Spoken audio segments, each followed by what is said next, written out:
نحمده ونصلي ونسلم على سيدنا ومولانا محمد رسوله النبي الأمين المكين الحنين الكريم الرؤوف الرحيم. أما بعد فأعوذ بالله من الشيطان الرجيم. بسم الله الرحمن الرحيم. قال الله تبارك وتعالى في الكلام المجيد والفرقان الحميد: يا أيها الذين آمنوا قوا أنفسكم وأهليكم نارا وقودها الناس والحجارة عليها ملائكة غلاظ شداد لا يعصون الله ما أمرهم ويفعلون ما يؤمرون. صدق الله مولانا العظيم. وقال الله تبارك وتعالى في شان حبيبه مخبرا وآمرا: إن الله وملائكته يصلون على النبي يا أيها الذين آمنوا صلوا عليه وسلموا تسليما. مولاي صل وسلم دائما أبدا على حبيبك خير الخلق كلهم محمد سيد الكونين والثقلين والفريقين من عرب ومن عجم، والحبيب الذي ترجى شفاعته لكل هول من الأهوال مقتحم. يا رب بالمصطفى بلغ مقاصدنا واغفر لنا ما مضى یا واسع الکرم.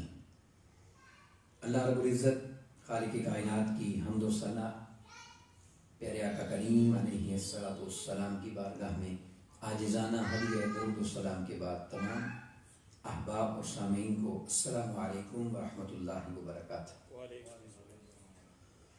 جتنا بھی شکر ادا کیا جائے خالق کائنات کا کم ہے، جس کی توفیق خاص اور جس کے احسان عظیم کے ساتھ ہم سب آج کے اس مبارک ہفتہ وار درس قرآن کی بابرکت نشست میں شریک ہوئے ہیں. دعا ہے کہ اللہ رب العزت ہماری اس کوشش اور حاضری کو اپنی بارگاہ میں قبول فرمائے اور اپنی رحمت پاک کا صدقہ ہمیں حق بیان کرنے کی توفیق نصیب فرمائے اور دوسروں تک حق کو ہی پہنچانے کی توفیق عطا فرمائے. میں نے آپ کے سامنے سورہ التحریم پارہ نمبر 28 کی آیت مبارکہ نمبر 6 تلاوت کرنے کی سعادت حاصل کی ہے، جس میں اللہ رب العزت نے ارشاد فرمایا کہ یا ایھا الذین آمنوا، اے ایمان والو، قوا انفسکم واہلیکم نارا، اپنی ذات کو، اپنے آپ کو اور اپنے اہل و عیال کو، اپنے خاندان اور گھر والوں کو آگ سے بچا لو، دوزخ اور جہنم سے بچا لو، برے انجام سے بچا لو. اور کون سی آگ؟ وقودها الناس والحجارہ، جس کا ایندھن جو ہے انسان اور پتھر ہوں گے. علیہا ملائکۃ، جس کے اوپر فرشتوں کو مقرر کیا گیا ہے، یعنی اس دوزخ کی حفاظت کرنے والے جو اس پر داروغے ہوں گے، وہاں پر فرشتے ہوں گے. اور وہ کیسے ہوں گے؟ غلاظ شداد، وہ فرشتے جو مقرر کیے گئے ہیں وہ بہت سخت مزاج اور طاقتور ہوں گے، یعنی کسی کا وہاں سے نکلنا ممکن نہیں ہوگا. اور پھر ارشاد فرمایا کہ لا یعصون اللہ ما امرہم، اور وہ ایسے فرشتے ہوں گے کہ جس چیز کا انہیں حکم دیا جائے گا اس کے خلاف نہیں کریں گے. یعنی کسی پر نہ ان کو ترس آئے گا، نہ کسی کا رونا اور آہ و بکا کرنا ان پر اثر کرے گا. ان کو جو حکم ہے انہوں نے وہی کرنا ہے. لا یعصون اللہ ما امرہم ویفعلون ما یؤمرون، اور اپنے حکم کو پورا کرنے والے ہیں. جو بھی ان کو حکم دیا جاتا ہے اس حکم کی نافرمانی نہیں کرتے وہ لوگ، وہ فرشتے. یہ آیت کریمہ ہے جو آیت مبارکہ نمبر 6 ہے سورہ التحریم کی. اس آیت مبارکہ میں اللہ رب العزت نے اپنی ذات کو اور اپنی ذات کے بعد اہل و عیال کو اس جہنم سے بچانے کا حکم فرمایا. اب پہلا سوال یہ ذہن میں آتا ہے کہ انسان اس آگ سے خود کو کیسے بچا سکتا ہے. سب سے پہلے اس چیز پر میں تھوڑی سی بات کرنا چاہتا ہوں.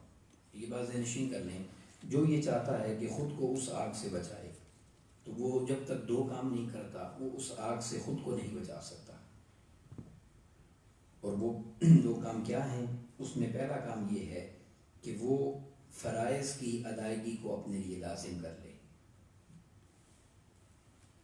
جب تک وہ فرائض کو ادا نہیں کرتا، جو فرائض اللہ رب العزت نے اس کے ذمہ رکھے ہیں وہ خود کو اس جہنم سے نہیں بچا سکتا. اور دوسری چیز جو کرنے والی ہے وہ کیا ہے کہ صرف فرائض کی ادائیگی سے بھی انسان اس جہنم سے نہیں بچے گا. دوسری چیز جو اس کو بچائے گی وہ چیز کیا ہے؟ فرمایا وہ چیز یہ ہے کہ وہ خود کو گناہ سے بھی بچائے. تو چونکہ اس آیت کریمہ میں پہلے اپنے آپ کو دوزخ سے بچانے کا بتایا گیا، پھر اپنے اہل و عیال کو، اور اس کو بچانے کے لیے خلاصتاً دو چیزیں ہیں. یعنی فرائض کی ادائیگی اچھی طرح سے ہو، اس میں سستی اور غفلت نہ ہو، اور گناہ کو چھوڑ دینا، گناہ کو ترک کر دینا. یہ دو چیزیں جس کو مل جائیں، مفسرین نے اس آیت کریمہ کی تفسیر میں لکھا ہے کہ وہ جہنم سے خود کو بچا لے گا.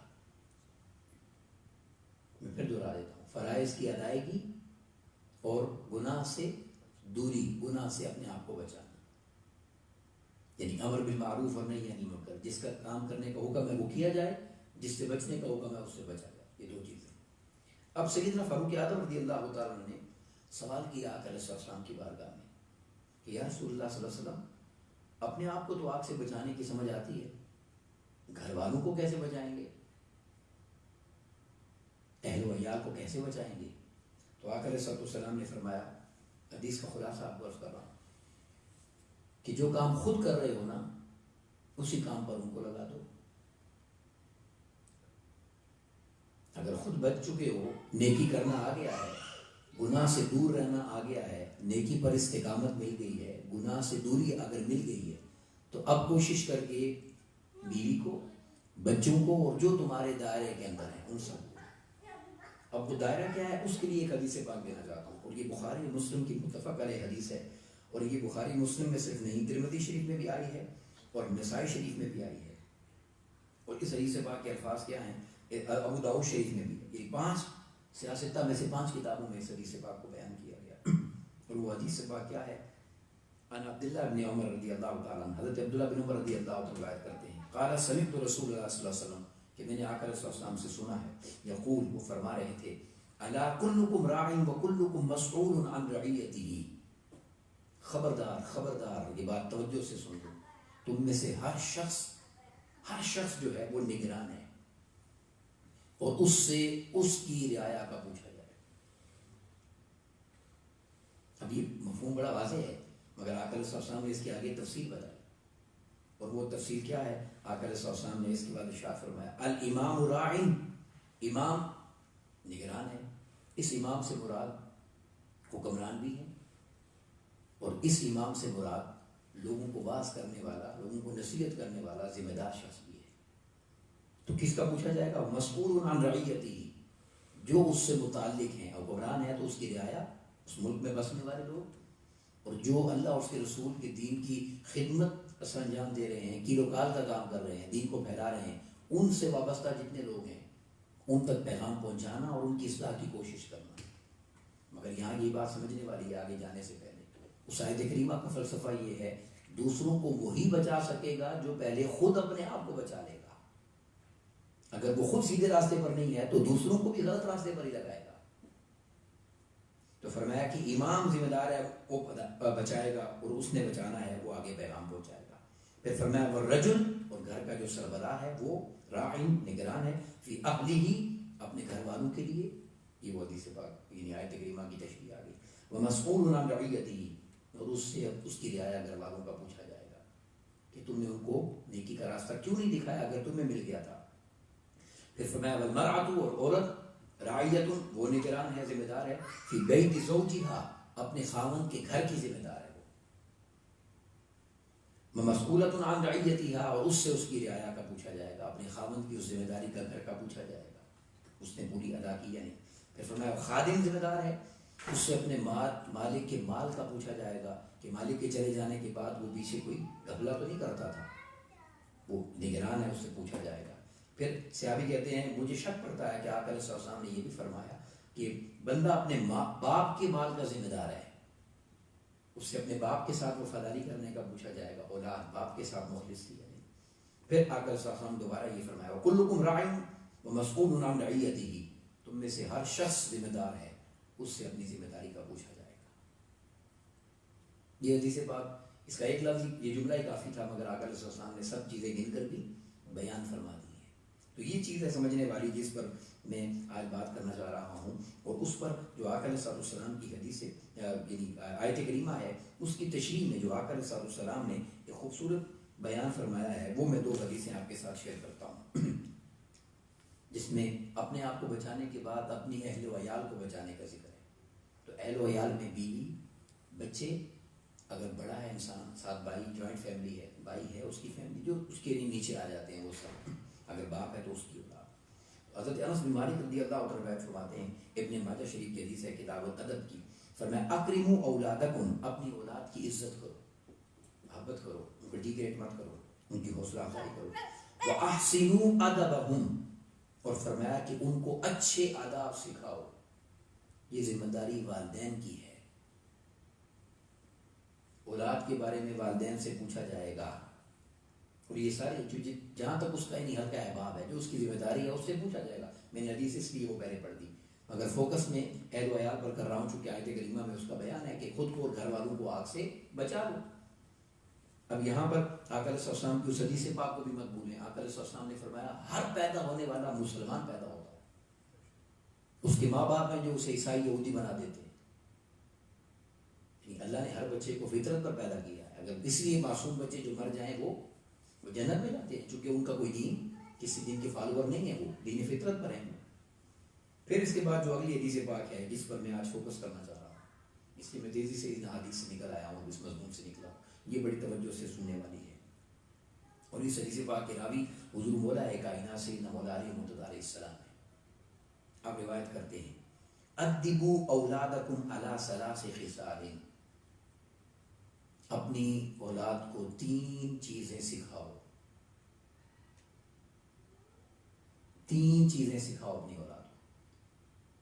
اور یاد رکھ لیں جو دین سکھانے والا رہبر ہوتا ہے، جس کے ذمہ دین سکھانا ہوتا ہے، وہ بھی باپ کی طرح، استاد کی طرح. یہ استاد کو باپ کا رتبہ دیا گیا ہے. جو دین پڑھا رہا ہے وہ استاد ہے، وہ باپ کے رتبے پر ہے. تو جس کو وہ پڑھاتا ہے وہ اولاد کی طرح ہوتی ہے. تو میں اس لیے یہ جملہ بول رہا ہوں کہ یہ سمجھنا ضروری ہے. جو گھر کے سربراہ ہیں وہ اولاد کو یہ سکھائیں، اور جو دین پڑھانے والے ہیں وہ اپنے ساتھ منسلک لوگوں کو یہ سکھائیں. مگر یہ بات مت بھولیں کہ وہ تب سکھائیں گے جب ان 3 چیزوں پر خود قائم ہوں گے. خود نہیں ہوں گے تو آگے کیا سکھائیں گے؟ اب وہ 3 چیزیں کیا ہیں؟ فرمایا ادبوا اولادکم علی ثلاث خصال، 3 چیزیں اپنی اولاد کو سکھاؤ. حضور مولا کائنات سیدنا مولا علی مرتضیٰ علیہ السلام اس کو روایت کر رہے ہیں. اب پہلی چیز کیا ہے؟ فرمایا حب نبیکم، سب سے پہلے اپنی اولاد کو نبی کی محبت سکھاؤ. یہ پہلی چیز ہے جو ہم نے اولاد کو سکھانی ہے. یہ ذمہ داری ہے ہر باپ کی، ہر استاد کی، ہر ذمہ دار کی. اور پھر وہی بات کہ وہ تبھی سکھا سکتا ہے جب خود کرتا ہوگا. اب اس کے طریقے ہیں، کیسے سکھائیں گے؟ آپ جس سے انسان محبت کرتا ہے وہ اسی کا ذکر کرتا ہے، وہ اسی کی بات کرتا ہے، وہ اسی کا تذکرہ کرتا ہے. تو جب سربراہ آقا علیہ السلام سے محبت کرتا ہوگا تو وہ بار بار ان کا ذکر کرے گا، وہ ان کی بات کرے گا. اولاد کو آقا علیہ السلام کی سیرت سکھائی جائے، آقا علیہ السلام کے اسوہ مبارک بتایا جائے. قرآن مجید میں اللہ نے جو آقا علیہ السلام کو مقام، عزت اور شان دی ہے، جب تک کسی ہستی کا مقام واضح نہیں کریں گے اس سے کوئی محبت کیسے کرے گا؟ تو آقا علیہ السلام کو جو رتبہ، جو مقام، جو عزت، جو شان اللہ رب العزت نے قرآن مجید میں دی ہے اور بیان کی ہے، وہ اولاد کے سامنے بیان کی جائے. صحابہ کرام کا آقا علیہ السلام کے ساتھ کیا تعلق تھا؟ ان سے بڑا دین سمجھنے والا کوئی نہیں ہے. وہ تعلق اولاد کو بتایا جائے کہ وہ آقا علیہ السلام کے سامنے بیٹھتے کیسے تھے، ان سے ملتے کیسے تھے، ان کے ساتھ ان کا ڈیلنگ کا معاملہ کیا تھا، وہ کس طرح دیکھتے تھے ان کو، وہ کس طرح ان کے ساتھ چلتے تھے، وہ کس طرح اس ذات میں فنا تھے کہ جو اشارہ ہو جاتا گردنیں کٹوا دیتے. اس تعلق کو بتایا جائے. اس کو سن کر وہ تعلق زندہ ہوگا اور وہ تعلق پیدا ہوگا. پھر آقا علیہ السلام کا ذکر سکھایا جائے، درود پاک کی صورت میں سکھایا جائے، حضور کی نعت اور قصیدہ پڑھنا ان کو سکھایا جائے، آقا علیہ السلام کا نام ادب سے لینا ان کو سکھایا جائے. انہوں نے یہ حدیث بتائی جائے کہ آقا علیہ السلام نے فرمایا بدبخت اور نامراد ہے وہ شخص جس کے سامنے میرا نام لیا جائے اور مجھ پر درود نہ پڑے. جس جنت میں جانے کے لیے مسلمان کوشش کرتا ہے، یہ حدیث اولاد کو بتائی جائے کہ آقا صلی اللہ علیہ وسلم نے فرمایا وہ بندہ جنت کا راستہ بھول جائے گا جو مجھ پر درود پڑھنا بھول جاتا ہے. جس جنت کی بات کریں گے اس ذکر کے بغیر، اس نام کے بغیر، اس دروازے نے تو کھلنا ہی اس نام محمد پر ہے صلی اللہ علیہ وسلم. تو یہ چیز اولاد کو ٹرانسفر کرنی ہے، بتانا ہے، ان کو سکھانا ہے. آقا علیہ السلام کے تعلق پر ان کو لانا ہے، یہ ادب ان کو سکھانا ہے، یہ محبت ان کو سکھانی ہے. یہ ذمہ داری باپ کی بھی ہے سربراہ کے طور پر، استاد، شیخ، مرشد اور مربی کی بھی ہے ذمہ دار کے طور پر. اب اس کے بعد دوسری چیز، اور وہ کیا فرمایا کہ وَحُبِّ أَهْلِ بَيْتِهِ.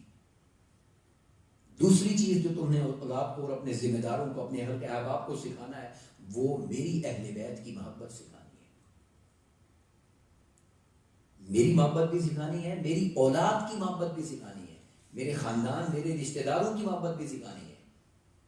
اور یہ کون فرما رہا ہے؟ یہ آقا علیہ السلام فرما رہے ہیں. اب ہم جب کوئی بھی نصاب بناتے ہیں، ہم تو ہم بڑی محنت کر کے، کوشش کر کے نصاب بناتے ہیں کہ ہم یہ پڑھائیں گے، یہ سکھائیں گے. جو نصاب ہمیں آقا علیہ السلام نے بنا کے دے دیا ہے، ہم اس سے شروع کیوں نہ کریں؟ اور وہ کیا فرمایا؟ سکھانا ہے تو پہلے میری محبت سکھاؤ، اس کے بعد دوسرے نمبر پہ کوئی سکھانا ہے تو میری آل کی محبت سکھاؤ. اور اس محبت کا درجہ کیا ہے؟ آقا علیہ السلام نے فرمایا میں تمہارے اندر دو چیزیں چھوڑے جا رہا ہوں. میں اکثر اس کو بات کرتا ہوں، میں چند ایک جملے صرف لینا چاہوں گا حدیث میں سے. اللہ کی کتاب چھوڑ کے جا رہا ہوں اور اپنی آل چھوڑ کے جا رہا ہوں. اپنی اولاد، تمہارے اندر دو چیزیں چھوڑی، قرآن اور میرا خاندان. ان دونوں کو مت چھوڑنا تم. اور آگے کیا فرمایا؟ اس حدیث پاک کے الفاظ، یہ صحیح مسلم شریف کی حدیث ہے، حضرت زید بن ارقم رضی اللہ عنہ اس کے راوی ہیں. اس کے آخری الفاظ یہ ہیں، آقا علیہ السلام نے فرمایا کہ اذکرکم اللہ فی اہل بیتی. یہ بڑے خوبصورت الفاظ ہیں سمجھنے والے. 3 مرتبہ آقا علیہ السلام نے یہ جملہ فرمایا، اذکرکم اللہ فی اہل بیتی. میں تمہیں اللہ کی یاد دلا رہا ہوں. اللہ کو مت بھولنا جب میرے خاندان کو دیکھو گے. یعنی اس کے ساتھ جو تعلق بھی تم نے بنانا ہے نا، اللہ کو یاد رکھنا. وہ پوچھے گا یہ خاندان میرا ہے، یہ اہل بیت میرے ہیں، یہ گھر والے میرے ہیں. ان سے جب تعلق بناؤ گے تو تم سوچ سمجھ کر بنانا، کیونکہ ان کے بارے میں تمہیں اللہ کی نصیحت اور اللہ کو یاد کروا رہا ہوں. خبردار ان کے ساتھ کوئی بھی تعلق کرو گے تو تمہیں اس کا اللہ کے حضور یقیناً جواب دینا ہوگا. اب یہاں پر آقا علیہ السلام نے اپنی محبت کے بعد اپنی اہل بیت کی محبت کا درس دیا. اور اس میں جو بات سمجھنے والی ہے اور سننے والی ہے، جو اگلی حدیث پاک میں آپ کے سامنے رکھنا چاہتا ہوں، اس حدیث پاک کے الفاظ امام احمد نے اس کو روایت فرمایا، امام نسائی نے، امام حاکم نے اس کو روایت فرمایا، اور حضرت عباس بن عبد المطلب رضی اللہ عنہ اس کے راوی ہیں. اس کے الفاظ یہ ہیں، آخر میں آقا علیہ السلام نے فرمایا، حضرت عباس بن عبد المطلب رضی اللہ عنہ نے آقا علیہ السلام کے سامنے لوگوں کے رویوں کا ذکر کیا کہ وہ ہمارے ساتھ اہل بیت کے ساتھ ان کی ڈیلنگ اچھی نہیں ہے. تو آقا علیہ السلام کے چہرے مبارک پر فرمایا کہ حدیث پاک کے الفاظ ہیں، فغضب النبی صلی اللہ علیہ وسلم غضبا شدیدا. آقا علیہ السلام کو شدید جلال آ گیا یہ بات سن کر کہ میری اہل بیت کے ساتھ کیسا تعلق تم نے بنایا ہوا ہے. اس کے بعد آقا علیہ السلام نے فرمایا والذی نفسی بیدہ، مجھے اس ذات کی قسم ہے جس کے قبضہ قدرت میں میری جان ہے، اللہ کی قسم ہے.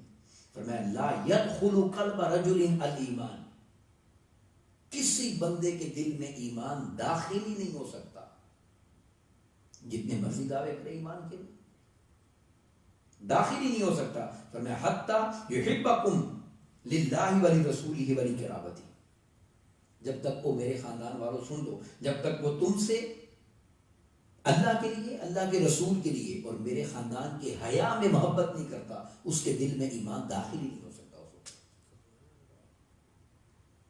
اس کے دل میں اس وقت تک ایمان ہی داخل نہیں ہوگا. اور ایک حدیث پاک کے الفاظ یہ ہیں، وفی روایت قال واللہ، مجھے اللہ کی قسم ہے، لا يدخل قلب امرئ ایمان حتی یحبکم للہ ولقرابتہ. فرمایا سن لو یہ بات، کسی بندے کے دل میں اس وقت تک ایمان داخل نہیں ہوگا جب تک وہ اللہ تعالیٰ کے لیے اور میری قرابت کی وجہ سے تم سے محبت نہیں کرے گا. تو دوسری چیز یہ ہے جو آقا علیہ السلام نے اپنی اولاد کو سکھانے کے لیے فرمایا، حکم دیا ہے.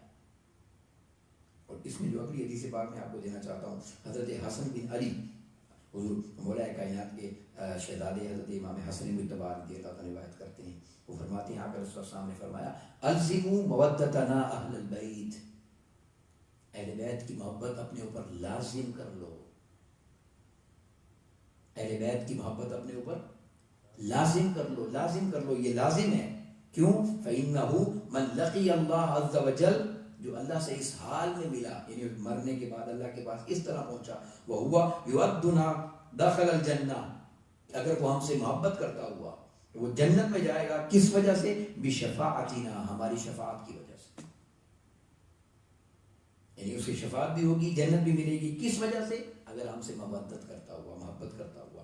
اور پھر فرمایا والذی نفسی بیدہ، مجھے اللہ کی قسم ہے جس کی قبضہ قدرت میں میری جان ہے. یہ جملہ بہت توجہ سے سننے والا ہے.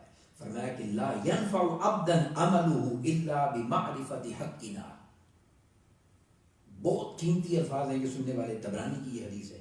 فرمایا کہ کسی بندے کا عمل اس کو نفع نہیں دے گا، کسی بندے کا عمل نفع نہیں دے گا. لا ينفع عبدا عمله الا بمعرفت حقنا، جب تک کہ اسے ہمارے حق کی معرفت نصیب نہیں ہو جاتی. اہل بیت کی، اہل بیت کے مقام کی معرفت جب تک نہیں ملتی، اس وقت تک اس کا عمل اس کو فائدہ ہی نہیں دے سکتا، اس سے کوئی فائدہ ہی نہیں مل سکتا اس سے، جب تک اسے یہ چیز نصیب نہیں ہوتی. پھر اس کے بعد حدیث پاک میں آقا علیہ السلام نے ارشاد فرمایا، حضرت ابن مسعود رضی اللہ عنہ روایت کرتے ہیں النبی قال، آقا علیہ السلام نے فرمایا حب آل محمد یوما، ادھر یہ حدیث یاد رکھیں کہ جب تک مقام اور مرتبے کی معرفت نہ ہو عمل فائدہ نہیں دے گا. اور ادھر کیا فرمایا؟ فرمایا کہ حب آل محمد یوما، جو ایک دن میری آل سے محبت کر لے، صرف ایک دن، فرمایا خیر من عبادت سنۃ، یہ ایک دن کی محبت ایک سال کی عبادت سے بہتر ہے. ادھر عمل فائدہ ہی نہیں دے رہا جب تک معرفت نہ ملے، اور ادھر صرف محبت ہے تو ایک سال کی عبادت سے بہتر ہے. اور فرمایا وَمَن مَاتَ عَلَيْهِ دَخَلَ الْجَنَّةَ، اور جو اس محبت کے ہوتے ہوئے مر جائے گا، یعنی یہ محبت ہوگی اور مر جائے گا، فرمایا وہ جنت میں جائے گا، وہ جنت میں جائے گا. اور ایک حدیث پاک میں آقا علیہ السلام نے فرمایا کہ جو میری اہل بیت سے محبت نہ کرے اور بغض کرے اور عداوت کرے اور نفرت کرے، یا ان کے ساتھ اچھا تعلق اور سلوک نہ ہو، اس کا اچھا عقیدہ اور محبت نہ ہو، آقا علیہ السلام نے فرمایا وہ دوزخ میں جائے گا. اور ایک حدیث پاک کے الفاظ ہیں، آقا علیہ السلام نے فرمایا کہ اللہ رب العزت اس کا حشر یہودیوں کے ساتھ کرے گا. حشر اللہ یوم القیامت، یہودی کیا؟ اور کما قال علیہ السلام. تو صحابہ کرام نے پوچھا انسان و صلی یا رسول اللہ، اگر وہ نماز روزہ کرتا ہو پھر بھی، یعنی نمازیں پڑھ رہا ہے، روزے رکھ رہا ہے. آقا علیہ السلام نے، انہوں نے 2 باتیں پوچھی، حضور نے 3 باتیں فرمائی. انسان روزے رکھتا ہو، وصلی نمازیں پڑھتا ہو، وزعم انہ مسلم، اور خود کو مسلمان سمجھتا ہو، نہیں ہے مسلمان. حدیث پاک کے لفظ ہیں، آقا علیہ السلام نے فرمایا. اور پھر اس کے بعد جو میں جدھر میں اگلی حدیث پاک آپ کے سامنے رکھنا چاہتا ہوں، حضور مولا کائنات علیہ السلام اس کے راوی ہیں. اس حدیث پاک کے الفاظ یہ ہیں، آقا علیہ السلام نے فرمایا اربعۃ انا لهم شفیع، 4 ایسے ہیں جن کی قیامت کے دن حضور شفاعت کریں گے. 4 کیٹیگریز ہیں، 4 لوگ ہیں جن کی شفاعت کی جائے گی. اور وہ کیا ہیں؟ یوم القیامت. سب سے پہلے آقا علیہ السلام نے فرمایا المکرم ذریتی، میری اولاد کی عزت کرنے والے، ان کی شفاعت ہوگی. میری اولاد کی عزت کرنے والے. اب اولاد کی عزت کیا ہوگی؟ اولاد کی عزت حضور کی اہل بیت کی عزت کیا ہوگی؟ ان کا ذکر محبت سے کیا جائے، ان کا ذکر خلوص سے کیا جائے، ان کا ذکر ایسے کیا جائے کہ نسلوں میں محبت اور ان کا ادب ٹرانسفر ہو.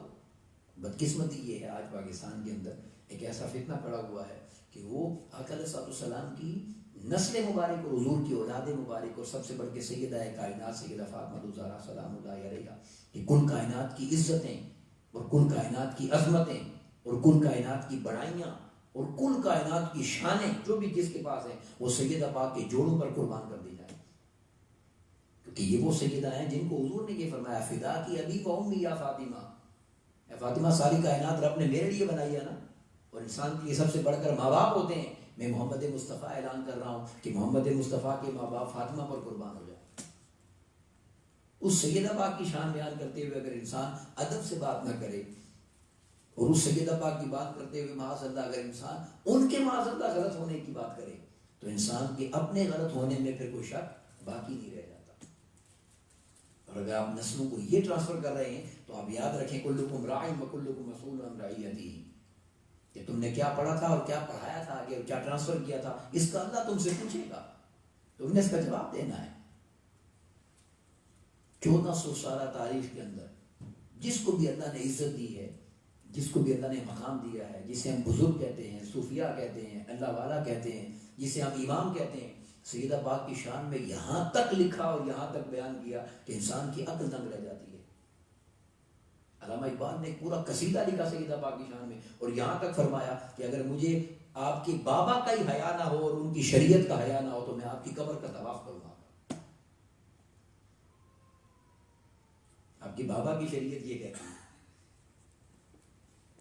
اور آقا علیہ السلام نے سیدہ پاک کے لیے جو حدیث پاک بیان فرمائی، اس حدیث پاک کو ذرا سنیے. اور اس حدیث پاک کو حضرت جابر بن عبداللہ رضی اللہ عنہ روایت کرتے ہیں، قال رسول اللہ صلی اللہ علیہ وسلم، کہ آقا علیہ السلام نے فرمایا انما سمیت بنتی فاطمہ. لوگوں غور سے سن لو، میں نے اپنی بیٹی کا نام فاطمہ کیوں رکھا ہے؟ میں نے اپنی بیٹی کا نام جو فاطمہ رکھا ہے تو سنو کہ اس لیے فرمایا لأن اللہ فتمہا، کیونکہ اللہ نے اس کو آگ سے دور کر دیا ہے. اور صرف اس کو نہیں، وَفَتَمَ مُحِبِّيهَا عَنِ النَّارِ، جو اس سے محبت کرتا ہے اللہ نے اس کو بھی آگ سے دور کر دیا ہے. فاطمہ کا مطلب ہی آگ سے بچانے والی ہے. تو آقا علیہ السلام فرما رہے ہیں کہ اس کا نام فاطمہ اس لیے ہے کہ یہ خود آگ سے دور ہے اور جو اس سے محبت کرے گا یہ اس کو بھی آگ سے دور کر دے گی. تو اللہ رب العزت نے آقا علیہ السلام کے خانوادے کو اور اس خانوادے میں سیدہ پاک کو یہ عزت اور یہ شان عطا فرمائی ہے کہ آقا علیہ السلام نے ان سے محبت اور ان کا ہو جانا اور ان کے لیے جینا اور ان کی محبت کو آگے پہنچانا، یہ حکم ہمیں عطا فرمایا ہے، ہماری نسلوں کو دیا ہے. اور تیسری چیز ایڈ کر کے میں بات کو مکمل کرتا ہوں. پھر آقا علیہ السلام نے فرمایا میری محبت، میری آل کی محبت، اور تیسری چیز جو تم نے سکھانی ہے فرمایا وقراءۃ القرآن، اور اپنی نسلوں کو اور جن پر تم ذمہ دار ہو ان سب کو جو تمہارے ساتھ متعلق ہیں ان کو قرآن سکھاؤ، ان کی قرات سکھاؤ. اب یہاں ایک بڑی لطیف بات ہے، میں نے اس پہ بہت سوچا ہے، یہ میں نے کہیں پڑھا نہیں ہے، کسی سے سنا نہیں ہے، مجھے جہاں تک سمجھ آئی ہے میں اپنی سوچ کی بات کرنا چاہتا ہوں. یہاں پر آقا علیہ السلام نے جو فرمایا کہ میری محبت سکھاؤ، میری آل کی محبت سکھاؤ، اور پھر فرمایا قرآن سکھاؤ. تو قرآن کو یہاں تیسرے نمبر پر جو رکھا ترتیب میں، تو اس کا راز کیا ہے؟ یعنی سمجھ تو یہ آتی ہے بات کہ یہ فرماتے قرآن سکھاؤ، میری محبت سکھاؤ اور میری آل کی محبت سکھاؤ، مگر فرمایا نہیں، میری محبت سکھاؤ، میرے خاندان کی محبت سکھاؤ اور قرآن سکھاؤ. تو یہ اس لیے اب وہ بے شمار اس کی حکمتیں اور راز ہو سکتے ہیں، جو مجھے سمجھ آیا اس لیے کہ جب تمہیں نبی کی محبت مل جائے گی اور نبی سے محبت کرنے والے بن جاؤ گے اور نبی کے خاندان سے محبت کرنے والے بن جاؤ گے، پھر تم قرآن سے ان کی شان کو سمجھو گے، پھر تمہیں قرآن کا اصل فیض نصیب ہوگا. پھر یہ قرآن تمہیں، کیونکہ اس نے ایک کیٹیگری لگائی ہے نا قرآن نے، ہدی للمتقین، پہلے متقی بنو تو ہدایت دوں گا، میں ہر کسی کو ہدایت نہیں دیتا. تو قرآن ہدایت تبھی دے گا جب دل میں اس جس پر یہ اترا ہے اس محبوب کی محبت ہو، اور اس محبوب نے جن سے محبت کی ان کی محبت دل میں ہو. جب تک یہ نہ ہو اس قرآن کو جتنا مرضی پڑھتے رہیں اس سے کوئی فیض نصیب نہیں ہوتا، اس سے کوئی فیض نصیب نہیں ہوتا.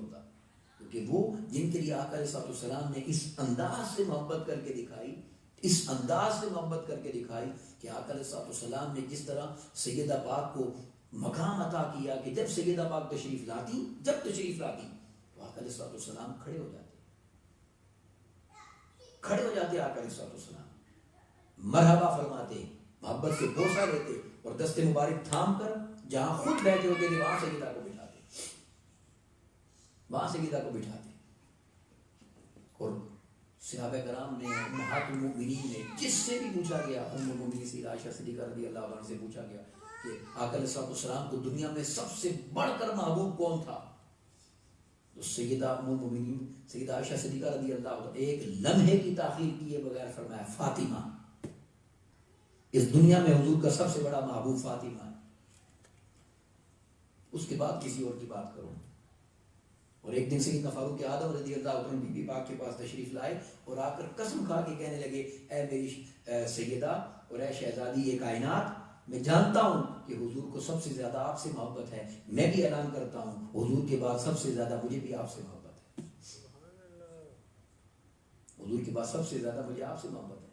اور پھر جب سیدہ پاک کے شہزادوں کی بات آئے تو آقا علیہ السلام نے جن شہزادوں کے لیے ممبر چھوڑا ہے، جن شہزادوں کے لیے سجدے طویل کیے ہیں، اس خاندان اور اس نسل مبارک کی بات کرتے ہوئے اگر ہماری زبان میں ادب نہ ہو تو اس کا مطلب یہ ہے کہ ہم نے اس دین کو سیکھا ہی نہیں ہے، ہم نے اس دین کے لیے بے کو نہیں سیکھا۔ اور خدا کے لیے میں لوگوں کے سامنے یہ بات رکھنا چاہتا ہوں اور یہ پیغام دینا چاہتا ہوں، جہاں تک کہ لوگ سنیں گے اس بات کو، ایک بات کو توجہ سے سننے اور ذہن میں رکھ لیں کہ جس دین سکھانے والے کے پاس ادب کی بات نہ ہو اور وہ بے ادبی کی بات کرے، اس سے کبھی دین مت لیں، اس سے کبھی دین مت لیں، کیونکہ اس کے بعد دین نہیں ہے، کیونکہ دین تو نام ہی ادب کا ہے، دین تو نام ہی محبت کا ہے، دین تو نام ہی حیا کرنے کا ہے، اور پھر اس خانوادے کا اگر حیا نہ ہو تو کیسے دین کی کوئی بات کرے گا، کیسے کسی دین کی بات کریں گے آپ؟ حضرت امام شافعی رحمۃ اللہ تعالیٰ علیہ، حضرت امام اعظم ابو حنیفہ رحمۃ اللہ تعالیٰ کی مزار مبارک پر آئے، اپنے چاہنے والے ساتھ تھے، نماز پڑھائی، جماعت کروائی، رفع دین نہیں کیا۔ بعد میں ساتھ والوں نے پوچھا آپ کی اپنی فقہ اور آپ کا اپنا طریقہ ہے، آپ رفع دین کرتے ہیں، تو نماز میں رفع دین کیوں نہیں کیا؟ تو فرمایا اس بڑے کے سامنے اپنی تحقیق پر عمل کرنا بے ادبی ہے۔ رفع دین نہیں کیا امام اعظم کی قبر مبارک کے سامنے، ادب کا یہ عالم ہے، حیا کا یہ عالم ہے۔ اور جو نسل آقا علیہ السلام کی اور حضور کی شہزادی ہو، جس کے لیے حضور نے فرمایا کہ تجھ پر میرے ماں باپ قربان ہو جائیں، اس کا نام لیتے ہوئے جس شخص کو ادب اور حیا نہ آتا ہو، وہ لوگوں کو کیا دین سکھائے گا اور کس دین کی تبلیغ کی بات کرے گا؟ تو خدا کے لیے آپ جس مسلک سے ہیں، جس جماعت سے ہیں، جس فرقے سے تعلق رکھتے ہیں، جس کسی سے بھی محبت کرتے ہیں، حضور کے خاندان سے بڑھ کر کسی سے محبت نہیں کر سکتے آپ۔ اگر کلمہ گو ہیں تو میں صرف ایک پیغام دینا چاہتا ہوں اور ایک میسج دینا چاہتا ہوں، اور وہ یہ ہے کہ صرف اس سے دین سیکھیں جو حضور کا اور حضور کی ساتھ وابستہ ہر چیز کا ادب اور محبت سکھاتا ہے۔ اللہ رب العزت ہمیں دین کو اچھی طرح سمجھنے کی توفیق عطا کرے اور اچھی طرح سمجھ کر اچھے انداز سے لوگوں تک دین پہنچانے کی توفیق نصیب فرمائے۔ وما علینا الا البلاغ المبین۔ السلام علیکم ورحمۃ اللہ۔